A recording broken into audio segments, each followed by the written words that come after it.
उमाशंकर जी हमारे साथ बातचीत के लिए मौजूद हैं। आज सर्वदलीय बैठक हुई है, बहुजन समाज पार्टी के नेता हैं, बात करते हैं। सर, आज बैठक में शामिल हुए आप, क्या कुछ निर्णय लिए गए हैं उसमें और क्या आगे की तैयारी है, क्या कार्य योजना है, किस चीज़ को लेकर बैठक बुलाई?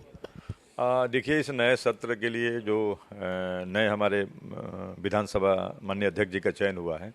तो कुछ अपना इतने दिनों में कि हम असेंबली जब शुरू 23 तारीख से शुरू होने जा रही है, इसमें हमारा क्या स्वरूप होगा, हमने कुछ पहले से क्या इसमें चेंजिंग किया है, क्या और आगे चेंज करने जा रहे हैं, इस पे उस सर्वदलीय नेताओं के साथ एक बैठक की है। और जिसमें उन्होंने दिखाया कि मैंने पहले बताया कि हमारी असेंबली में पहले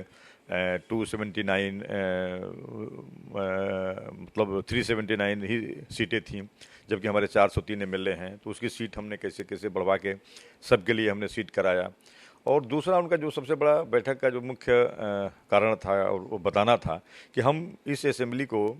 पेपरलेस करने जा रहे हैं, यानी हम सब पे हर टेबल पे टैबलेट से उसको जोड़ेंगे और सारी चीज़ें उस टैबलेट्स में खुद रहेंगी और धीरे धीरे हम उसको अब समाप्त करने जा रहे हैं। केवल प्रथम सत्र में उनका कहना था कि इस असेंबली के जो प्रथम सत्र 23 से शुरू होने जा रहा है, इसमें हमारा दोनों रहेगा, पेपर के साथ भी रहेगा और रिपोर्टर रहेगा, ताकि धीरे धीरे लोग उसमें लोगों की आदत बन जाए और आगे से हम केवल मतलब उसी पे आधारित होंगे, जिससे कि हम एक नया व्यवस्था पूरे देश में जो अभी नहीं लागू है। तो हम लोगों ने कहा कि स्वागत है भाई, आप असेंबली को हाईटेक बनाइए। हम लोगों ने और भी चीज़ों को कुछ अपने तरफ से भी हम लोगों ने सुझाव रखा है कि जैसे हमारे सप्लीमेंट्री अपोजिशन के लिए भाई मेन हमारा क्वेश्चन आवर होता है। हमारे क्वेश्चन आवर चूँकि जैसे मान लीजिए 20 क्वेश्चन लगे रहते हैं जिसमें हम सप्लीमेंट्री कर सकते हैं, लेकिन 5, 6, 7 क्वेश्चन आते आते वो हमारा जो क्वेश्चन का आवर है वो समाप्त हो जाता है, जिससे 11 बजे से लेकर 12-20 का क्वेश्चन आवर है। तो या तो इस क्वेश्चन और बढ़ाया जाए या तो फिर कुछ उसमें ऐसा परिवर्तन किया जाए जिससे हमारे अधिक से अधिक क्वेश्चन आ सकें। इसके लिए ये उन्होंने कहा कि मैं चाह रहा हूँ कि जो हमारे मिनिस्टर जो अपोजिशन क्वेश्चन लगाता है, जिसका मिनिस्टर जवाब पढ़ता है,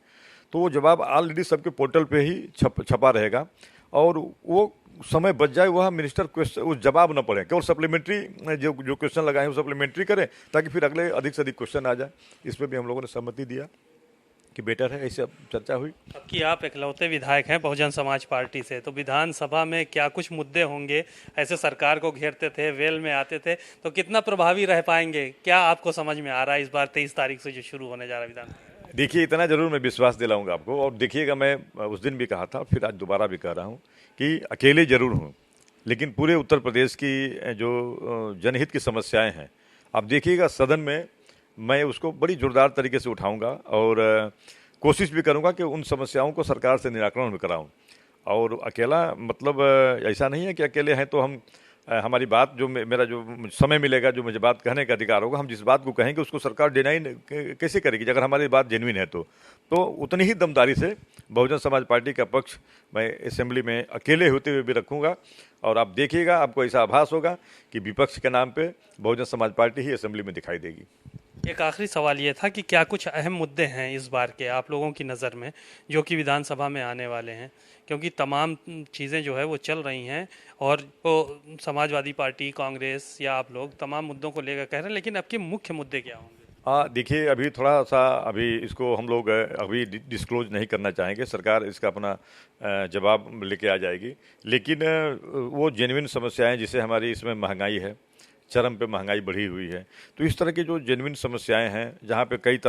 तरफ में भेदभाव हो रहे हैं, उन सारी समस्याओं को लेकर के असेंबली में हम आएंगे। और कुछ समस्याओं को भी जिस पे हम लोग असेंबली में मतलब उसको रखने जा रहे हैं, तो फिर मान लीजिए हमारे विधान परिषद के सदस्य हैं, मेले में तो मैं ही हूँ, हमारे राष्ट्रीय अध्यक्ष जी हैं मैंने बहन सुश्री मायावती जी, उनसे राय लेकर के जो उनके दिशा निर्देश होंगे, उन सारी बातों को कि जनता उनके पास सारी, जैसे हर मौके पे कभी ऐसी समस्या आती है तो वो सीधा ट्वीट करती हैं, प्रेस नोट करती हैं, मीडिया के सामने जाती हैं, उन सारी बातों को कंपाइल करके असेंबली में उस बात को हम लोग रखेंगे।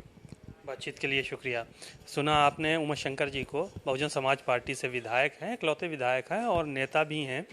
विधानमंडल दल के। साफ तौर पर इन्होंने ये कहा है कि चाहे हम अकेले ज़रूर जीत कर आए हैं, लेकिन जो जनता की आवाज़ है, बहुजन समाज पार्टी के जो विचार हैं, उनको पूरी ज़ोरदारी के साथ विधानसभा में उठाने का काम करेंगे। कैमरामैन नूर के साथ सीमा नकवी, भारत समाचार, लखनऊ।